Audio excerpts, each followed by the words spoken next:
Pull up the seat and check the technique. Turn up the speakers and the tweeters. You can catch me. Overdose of Hennessy. Fine host of pedigree. Sticky green is the remedy. I lit it up. She hit it and seen 10 of me. Back to the floss and dope wigs. The Ryan Stewart Show is on the way.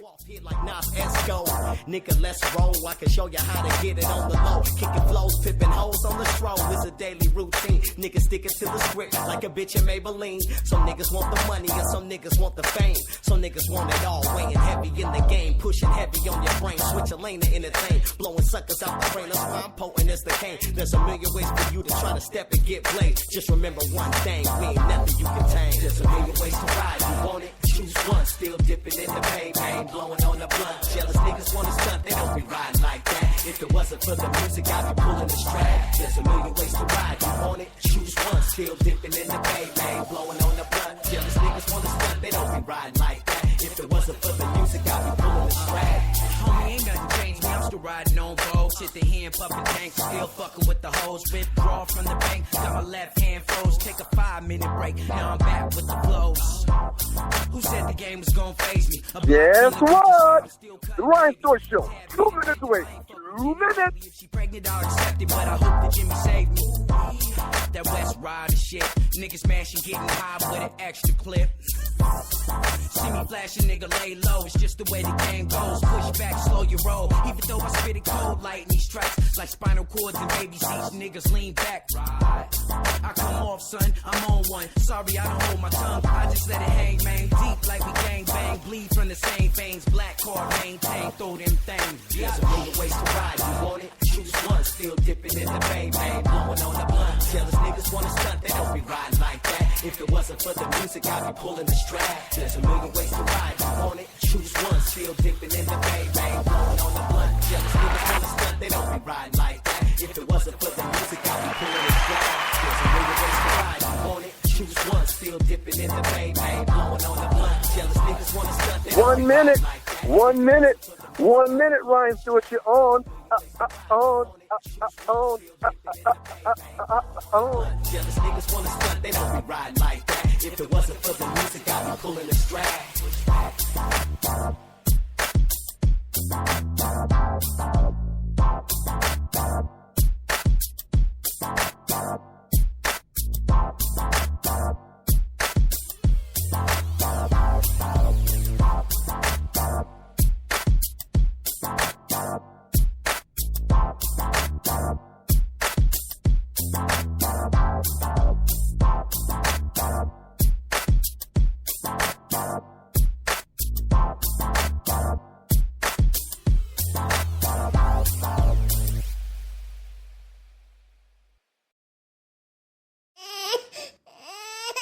Oh, what's the matter, baby?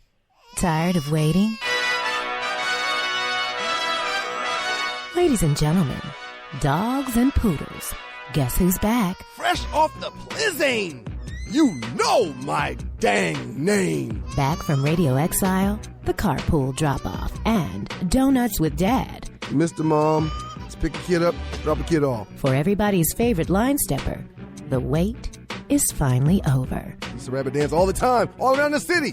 Behind Toys R Us, behind the Kroger store. There's a dumpster right behind that BB&T bank. But then I got married. It's about time for the Ryan Stewart Show.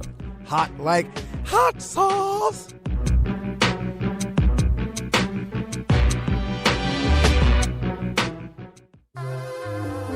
Right about now, you're about to be possessed by the sounds of MC Raw Face and DJ Easy Rock. Hit it!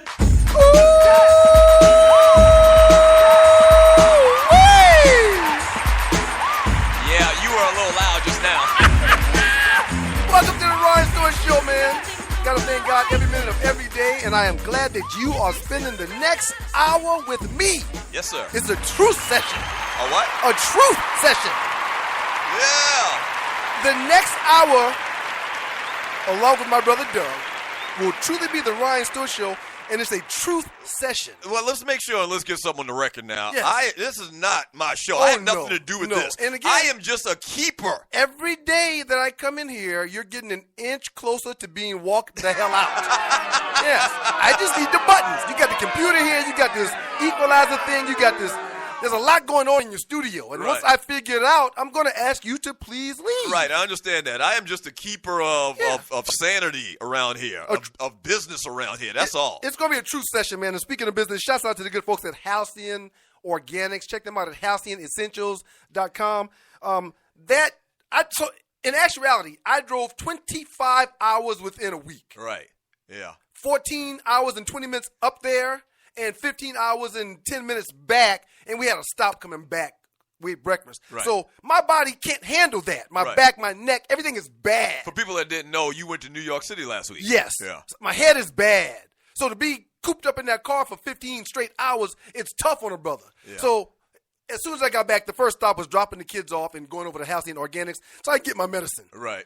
Your medicine. Yes. Right. My medicine. Did you bring your medicine today? I don't leave home without it. I got my vape pen right here. Yeah, you went up into, speaking of which, and you're listening to the Ryan Stewart Show here on the Two Live Shoes Radio Network. Shouts out, Halcyon. We appreciate you, man. You went up in Sports Social last week. We had a little group that went to Sports Social to watch the Bones Jones-Cormier fight. What a spot. And you had your little bag with you with your little vape pen. Yes.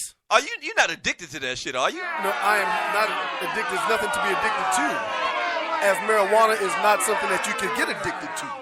Okay. So you want to clarify that a little bit more? Marijuana is a natural herb. It's nothing that has been created for people to get high. Right. So they don't have a problem with you bringing that. It's not illegal. No. I mean, clearly it's not illegal. It's not illegal. I mean, especially when you're a card carrying member like myself, when you've got your medicinal marijuana card, it's not illegal. And who's that by again? Well, Halcyon Organics is the good folks that I get all my medicine from. All right, speaking of which, this is the Ryan Stewart Show on the Two Live Shoes Radio Network. A couple different things I want to hit with you today, man.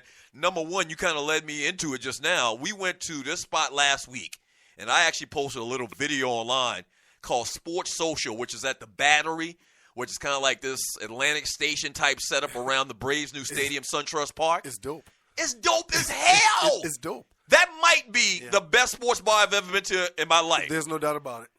Like, you've been to a lot of sports bars in your life. Yeah. Where does that compare? Like, they had a movie theater size screen on the main screen to watch the fight.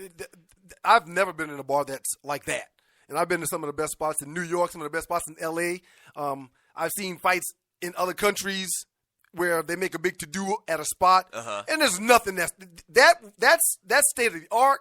That TV is the biggest TV I've ever seen in my life, and it's got to be like 5D, 1,500, PSIs. It's just ridiculous. And you're talking all technical now. Well, HDMI, the folks that you know what I'm talking about. Right. But I've never seen a spot like that in my life. It's real nice. And there's several spots that's in that same area that may not be that size, but they're extremely nice, just like that down at that Battery, man. Now I will say this: the greatest sports bar up until I saw that spot last weekend, and I'm gonna get your thoughts on the fight here in a second. The greatest sports bar I've seen up until that point last week was the Ultimate Sports Bar off of Camp Creek Highway, but it's much different. Mandingo the Bull, yeah. Yeah, that's a great spot. That's a great spot. Let me tell you something, man. The Ultimate Sports Bar is the perfect mix of lounge, bar, nightclub, sports bar that you could ever come across. Whenever I play golf on that side of town, I stop in there for some wings. And it's really not the wings that I'm stopping for. Right. It's not. They got a mechanical bull in there. Yes. And whenever you go by there, it's wall-to-wall packed. I don't care what part of the week, what season you're in. The Ultimate Sports Bar for Camp Creek, man, is off the chain. The food is good, too, man. Yeah. What's your thoughts about the fight? John Bones Jones. I mean, it was incredible. John Bones Jones destroyed Daniel Cormier. Cormier cried like a little bitch afterwards. I didn't like that. The way you talked preceding this fight, when you get beat down like you got beat down, getting knocked out in the third round where you're laying on the ground like a rock, not even defending yourself, take your ass to the middle of that ring and bow down to that man like you're supposed to. Yeah. Bones deserved that. Yeah. So I thought it was a great fight, man. And Bones is just one of those guys, man. He's only got one blemish on his record, and that came from a disqualification. He's tactical. He's strong. He's smart. He's big. He uses his long body. I said it before, and Yeah. there may have been a movie about it with this title. Like, he's the ultimate killer machine. I agree. He's long. Yeah. He's quick. He's Right. agile. I mean, every attribute to fighting. Right. Like, he has it. When you see basketball players fight, their limbs, feet and arms Right. and hands seem like it's awkward, like they run like Fraggles. like you a know? raggedy dog. They don't have control. Right, like a rag dog. Well, okay, Bones is not the height of some basketball players, but he's long. Right. He's got total control of his limbs in that ring. The kick he caught Cormier with, I mean, he was running and jumped at the same time as it was just the dude's a specimen. Yeah. And it's going to be tough for somebody to beat him in an octagon. Yeah. You're listening to the Ryan Stewart Show on the 2 Live Stews Radio Network. Coming up at 2 p.m. today, the Jeff Fox Show coming to you live from Miami, Florida, right here on 2 Live Stews Radio. I'm the toughest fight he ever had, and he refused to take it. I just thought about that. I'm the toughest fight he's ever had, and he refused to take it. So we were in studio with John Bones Jones. He was promoting the fight. He was in Atlanta. And you guys squared up. And you kind of did it. You didn't mention, listen, I want to act like we're about to fight and we're going to square up. We're going to take this picture. It just happened. And when you did it, he kind of jumped back into like fight mode. And immediately, that's when I was in the back of my mind, I'm saying, damn, you just fucked up. Because clearly, just like you, Ryan, he's probably dealing with some CTE from all the hits to the head. Right. And I just put him in fight mode. Right, you jumped up, and he had like a flashback where he looked like he was about to swing on you. So if he's thinking I have to defend myself, this man just jumped in my face, and I take this 5-piece to the face, it's my fault. It would have been your fault, but I tell you what, I would have left and got a stick or something. But I'm going to tell you. If you leave, I'm already in some kind of submission hold. Wait a minute. You can't leave. I'm going to tell you. No, you can't leave. I'm going to tell you. When it happened, it startled me because you did it real quick. It startled me, and so I was already thinking of a game plan. And it would have made no sense for me to try to jump in and wrestle that guy. We would have needed a game plan, sir. Hey, man, so the big story in the world of sports over the last couple of days, man, is your boy Ray Lewis, your frat brother Ray Lewis. You blessed him. I ain't pledged no damn Ray Lewis. You blessed him. The hell I did. You went down there. The hell I did. You tried to get in the door. You was one of the guys that wanted to be in the room. You a goddamn liar. I ain't pledged that man. You don't know him now. Now you don't know him. All right. But Ray Lewis said, man, a lot of negative commentary, man, dealing with this Colin Kaepernick story. You gave some commentary last week about it, man.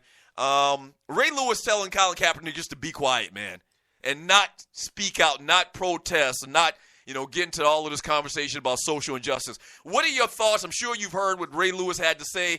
People are killing this guy on social media. Ray always preaching. What are your thoughts about what Ray Lewis had to say about Colin Kaepernick this week? You mentioned him always preaching, man. If that's one thing we know, Ray cared about the kids, man. He's a mentor. If that's one thing that we know, man. And look at I got a lot of Wait a minute, I didn't understand a word you just said. I got a lot of ninjas that's attacking me behind my stance with these types of situations, man. So let me just say two things.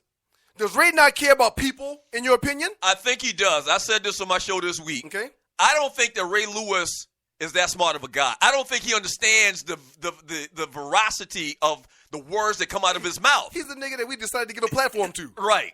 Period. That's it. Yeah. So just because he's not an authoritative speaker, right? Like you said earlier. Because now he's a great speaker, but not an authoritative speaker. Right. But just because we decided to give him this platform and he uses it whenever he wants to, that don't mean he's the end all be all when it comes to words and.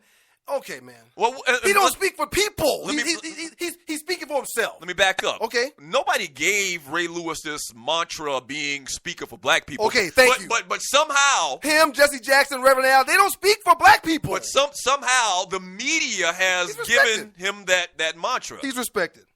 All I want to say about this whole Ray Lewis, I don't think Ray is. I heard somebody in the chat room say that he told management not to sign him. Mm-hmm. He wouldn't be a good fit. I hadn't read that anywhere. I hadn't seen that. No one told me that. Mm-hmm. No one said that Ray told Bishotti or Harbaugh or Ozzie that they shouldn't sign this kid. Yeah, headlines. There's some headlines that have been out that kind of make you think that, but you're right. He probably hasn't. What did Ray said that's wrong, Doug? Right. That's all I'm asking you. What did he say that's wrong? Well, I think the fact that he's saying it out loud that Colin Kaepernick shouldn't protest something that he should have all the right to do because it is the right thing to do. Okay. I think people are mad more so at that. You know, it's almost like if you don't have something nice to say, don't say nothing at all. I took it as Ray saying, man, you got to get your money. That's all I took it as, without saying that. That's all I took it as. You know, he said that you're going to be judged anyway. He mentioned that on the video in the